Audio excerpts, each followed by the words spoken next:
سلام توی این ویدیو میخوام نحوه کار با صرافی کوینکس رو بهتون آموزش بدم. بسیار کار ساده ایه. فقط قبل از اینکه شروع کنیم یادتون نره که کانال منو سابسکرایب کنید و به دوستان دیگه‌تون هم پیشنهاد بدید. خب اولین کاری که میکنیم طبق معمول نصب همه نرم افزارها وارد فروشگاه پلی میشیم.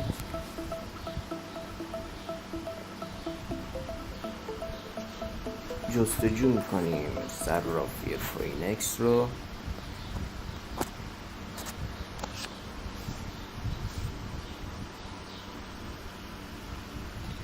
نصب میکنیم. صرافی کوینکس من به همه پیشنهاد میکنم بهترین صرافی هست که با ایرانی ها و خیلی گرافیک و ویژگی ها شبیه بایننسه، ولی خب اون تنوع تعداد ارزهای بایننس و امکانات زیاد اونو نداره.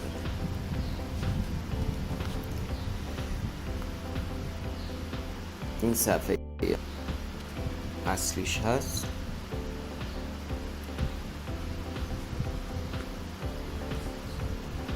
این محیط گرافیکی صفحه برنامه است. حالا ما میخوایم ثبت نام کنیم. اون بالا سمت چپ یک علامت آدمک هست، دقت کنید. اون رو میزنیم، وارد همچون محیطی میشیم. حالا این در واقع حاشیه بالا که زمینه مشکی رنگ داره نوشته که ورود، اون رو میزنیم. خب این صفحه لاگین است. خب من قبلا حساب و اکانت دارم اما فرض میکنم که میخوام تازه ثبت نام کنم. از پایین سمت چپ ساین اپ رو میزنم. اینجا از من ایمیل میخواد.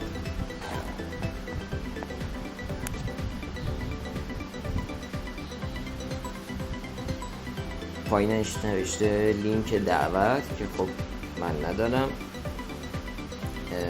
ساین اپ رو میزنیم.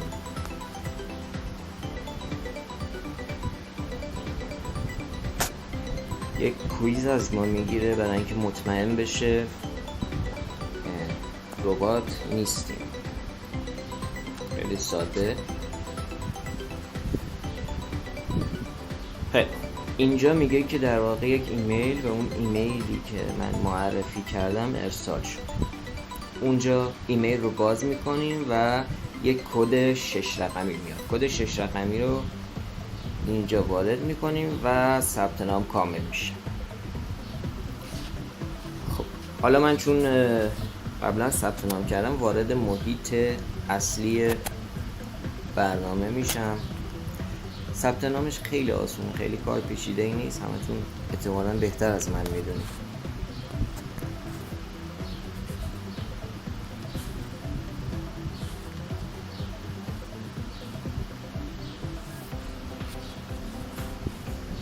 وارد برنامه میشم. خب یه SMS کد، من چون ورود 2 مرحله‌ای رو فعال کردم قبلا، حتما باید یه SMS، یک در واقع شماره امنیتی میاد و من اینجا شماره رو وارد میکنم. منتظر میمونیم که این پیامک بیاد. بعضی موقع باید 1-2 بار امتحانش کنیم. ببخشید سند کد رو نزدید. خب سند کد که بزنیم یک کد میاد به صورت پیام. حالا بهتون میگم چطوری پیامکش فعال کنیم.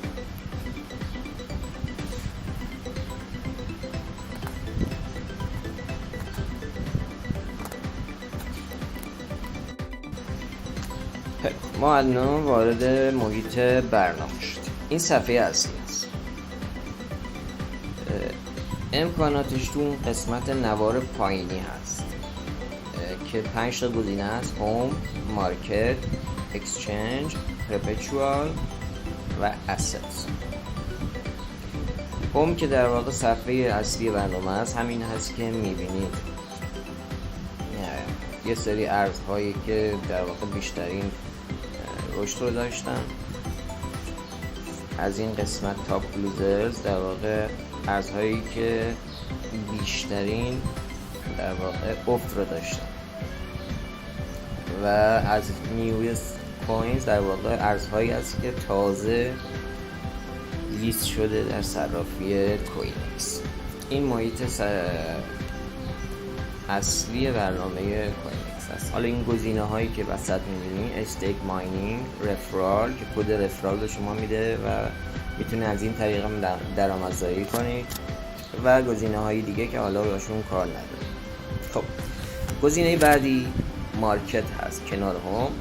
مارکت رو که بزنیم وارد محیط در واقع صرافی میشیم، یعنی یک سری ارزها اینجا هست به صورت فیش فرض.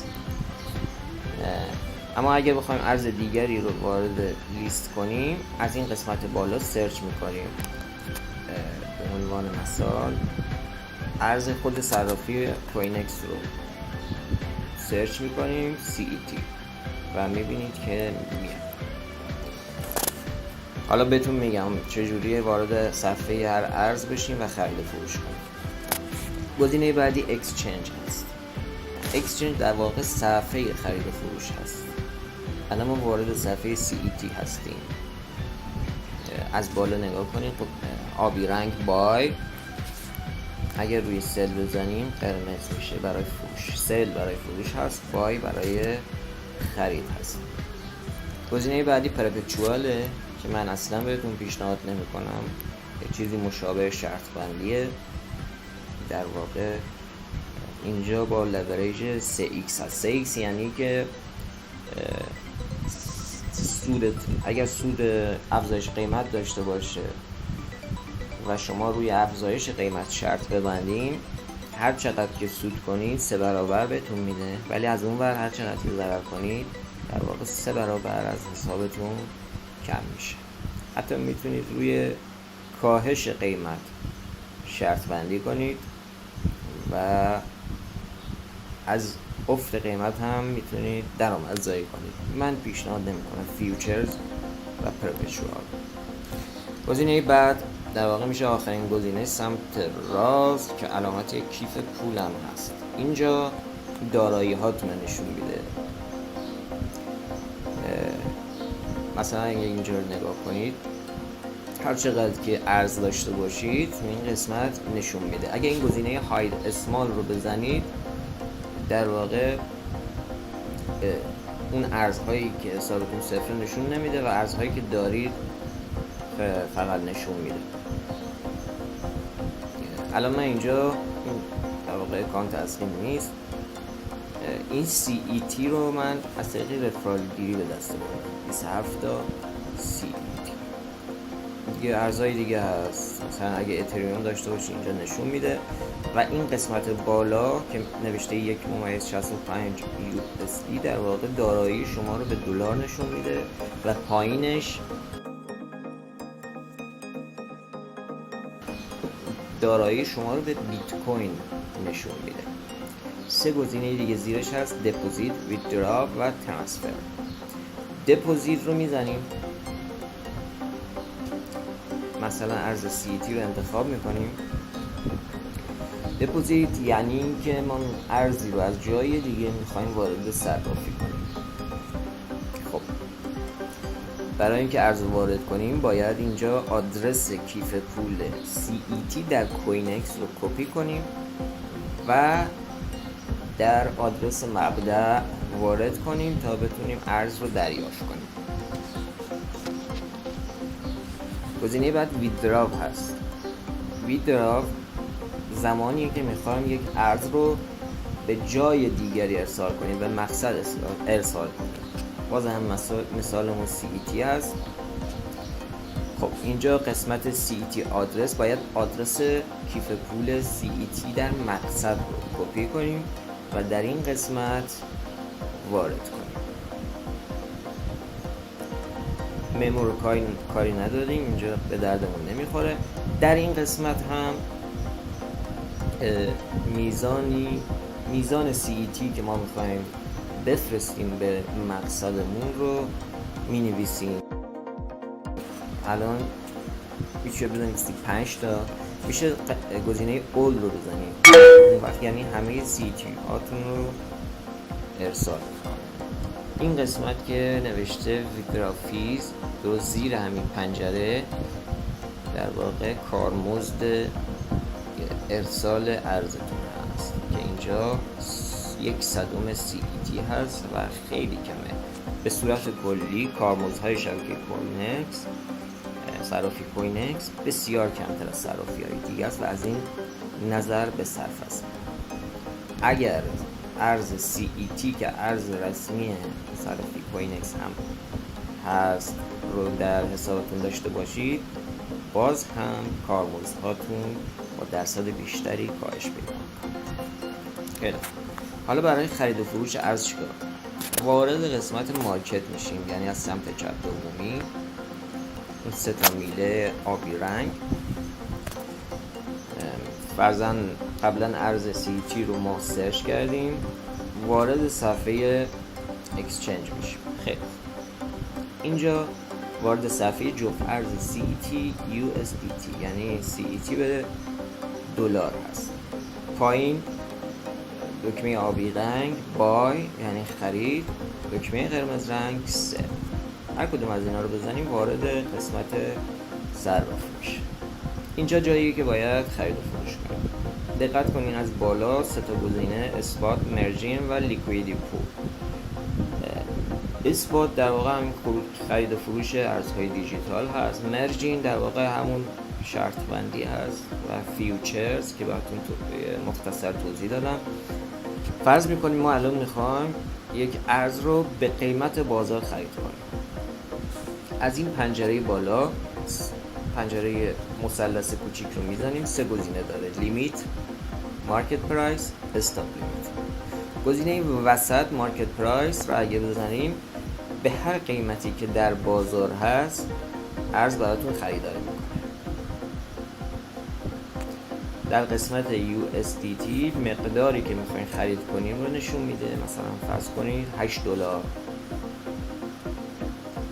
$8 از حسابتون رو میخواین شما CET بخرید. گزینه بای CET رو که بزنید خرید رو بلافاصله انجام میده. اما نه، گاهی شما میخواین در واقع پیش بینی کنید قیمت پایین تر بیاد و میخواین در قیمت پایین تر خریداری کنید. اینجاست که از گزینه لیمیت استفاده میکنید. قیمتی پیشنهادیتون، یعنی مثلا الان 58 سنته، شما پیش بینی میکنید تا 4 سنت میاد. 4 سنت رو وارد میکنید، پایین هم همون مقداری که میخواید خرید کنید، فرضاً 1000. بای CET رو که بزنید در واقع خرید رو براتون انجام میده. برای فروش هم همینجور هست. شما همون مقدار رو وارد میکنید، رقم حدودی رو اینجا بالا وارد میکنید، مثلا پیش بینی میکنید قیمت افزایش پیدا کنه به 7 سنت. 7 سنت رو وارد میکنید، تعداد CET که میخواید بخرید رو هم وارد میکنید و سل CET رو میزنید و خرید براتون انجام میشه. گزینه استاپ لیمیت یه مقدار پیچیده تره و برای حد ضرر و سود هست. اونو توی ویدیوی جداگانه حتما براتون اعلام میکنم. یادتون نره حتما کانال منو سابسکرایب کنید و اون علامت زنگ رو بزنید که با خبر بشین از ویدیوهای جدید. ممنون، خدا نگهدار.